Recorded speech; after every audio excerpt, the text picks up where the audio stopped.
छत्तीसगढ़ अंशकालीन स्कूल सफाई कर्मचारी साथियों को नमस्कार। आज है 16 जून 2024, जो कि स्कूल सफाई कर्मचारियों की जो तैयारी है वो शुरू हो चुकी है।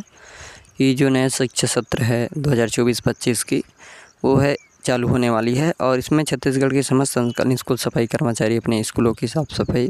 शाला लगने, प्रवेश प्रारंभ होने की तैयारी कर दी गई है। बताना चाहूँगी कि छत्तीसगढ़ शासन सामान्य प्रशासन विभाग मंत्रालय, महानदी नवा भवन, रायपुर, अटल नगर, दिनांक 11 मार्च 2024 को एक पत्र लिखा गया था। पत्र लिखने का मुख्य कारण था श्री डगेश्वर पटेल, प्रदेश महामंत्री छत्तीसगढ़ अंशकालीन स्कूल सफाई कर्मचारी संघ के द्वारा पत्र दिया गया था, जिसमें छत्तीसगढ़ सामान्य प्रशासन विभाग ने सचिव छत्तीसगढ़ शासन स्कूल शिक्षा विभाग मंत्रालय रायपुर को पत्र लिखा और इसमें स्पष्ट किया कि अंशकालीन स्कूल सफाई कर्मचारी को पूर्णकालीन करते हुए 8 घंटे का कार्य लेने बाबत।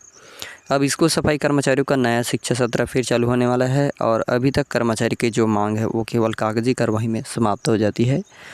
स्कूल सफाई कर्मचारी अपने संबंधित को भेजते हैं, संबंधित और आगे उच्च अधिकारी को भेजते हैं। तो इस प्रकार जो है कर्मचारियों का जो मांग है पूर्णकालीन कलेक्टर दर का 8 घंटे का कार्य का मांग जो है केवल कागज़ में रहकर ख़त्म हो जाता है। 2011 से कार्य करने के बाद आज पर्यंत तक कर्मचारी केवल महासंघ के माध्यम से अपनी आगाज़ और अपनी मांग का आगाज़ करते आ रहे हैं, लेकिन कर्मचारी की मांग पर पिछली बार जो कर्मचारियों के साथ हुआ धोखा और इस बार भी 50% वेतन वृद्धि की बात रखी गई है। अंशकालीन स्कूल सफाई कर्मचारी की 50% वेतन वृद्धि, लेकिन 50% वेतन वृद्धि में कर्मचारियों का काम चलने वाला नहीं है। छत्तीसगढ़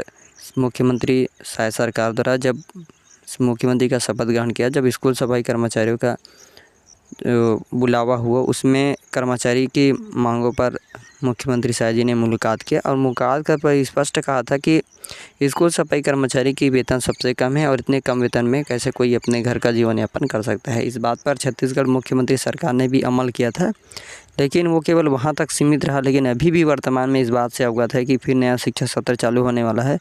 और कर्मचारी के जो कि 16 जून 2024 आज रायपुर कलेक्टर गार्डन में 11 बजे से 2 बजे तक की आयोजक बैठक रखी गई है। बैठक आयोजन करने का मुख्य कारण है कि सरकार द्वारा 100 दिन की बातें रखी गई थी, उसमें पदाधिकारियों का अनियमित संविदा, दैनिक वेतनभोगी स्कूल सफाई कर्मचारी के पदाधिकारियों का जो है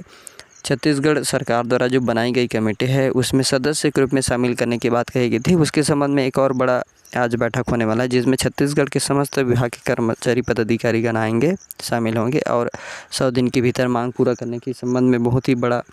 बैठक रखा गया है, जिसमें कर्मचारियों के हित में बड़ी फैसला होने वाली है कि आज की बैठक का जो भी निर्णय रहेगा कर्मचारियों के लिए आने वाले समय के लिए बहुत ही कहा जाए तो खुशी की बात होगी कि अगर सरकार इनकी मांगों को पूरा करे जल्द से जल्द। और यही चाह रहे हैं कि छत्तीसगढ़ के समस्त विभागों में जो अन्य अस्थायी रूप में कार्यरत कर्मचारी हैं उन सभी की मांग को पूरा करे। उसके बाद जो है नई भर्ती नई सिरे से चालू करे। जो पूर्ववत कार्यरत कर्मचारी कई वर्षों से अपनी सेवा देते आ रहे हैं उन कर्मचारी को पहले नियमित करे रिक्त पदों पर, उसके बाद नई भर्ती अगर लेना चाहती है तो अगर रिक्त कोई बचता है तब भर्ती ले। ये वित्त विभाग का भी बहुत ही बड़ा वित्त मंत्री ओपी चौधरी जी का बहुत ही बड़ा अच्छा राय निकला है। उसी मांग में छत्तीसगढ़ अंशकालीन स्कूल सफाई कर्मचारियों का भी कई बार शिक्षा मंत्री से मुलाकात के बाद भी कहा गया है कि अगर हम इस अंशकालीन स्कूल सफाई कर्मचारी कई वर्षों से काम करते आ रहे हैं तो हमें वित्त पद पर समायोजन करें और उसके बाद जो रिक्त पद बचता है जो भी है ना उसके लिए भर्ती किया जाए। लेकिन अभी भी जो है स्कूल सफाई कर्मचारियों की ना तो पूर्णकालीन मांग हो रही है और ना ही जो रिक्त पद है उन पर संयोजन किया जा रहा है। छत्तीसगढ़ के अंशकालीन स्कूल सफाई कर्मचारियों को लंबे समय से कार्यभार करना, उसका मुख्य कारण है कि उनके आने वाले समय में वित्त पद पर संयोजन होना। वो तो जानते हैं कि अंशकालीन स्कूल सफाई कर्मचारी जो कि 1000-2000 रुपये महीने कमाने से कुछ नहीं होगा, क्योंकि आज तो 12,000-13,000 रुपया हर आदमी, कोई चाहे वो नौकरी वाला हो या ना हो, हर आदमी की जो है 10 से 12,000 रुपये महंगाई खर्चा है। तो इस प्रकार 2,000-3,000 में अपना जीवन कैसे यापन करेंगे। तो उनको विश्वास है कि सरकार आने वाले समय में वित्त के जितने भी पद हैं उन पर समायोजित करेंगे और जो भी रिक्त पद होगी उस पर भर्ती करेंगे। साथियों, आज 16 जून 2024 का दिन बहुत ही अच्छा है। आप सभी के लिए इंतज़ार है कि आज अनियमित कर्मचारी के माध्यम से बैठक में क्या आवश्यक बैठक में कार्रवाई होती है और उसी कार्रवाई का जो इंतज़ार है वो 100 दिन की गारंटी के लिए बहुत ही महत्वपूर्ण होगा कि क्या निर्णय लेता है। 100 दिन में बनाए गए कमेटी में क्या कर्मचारी पदाधिकारियों को सदस्य के रूप में शामिल करते हैं या फिर नहीं।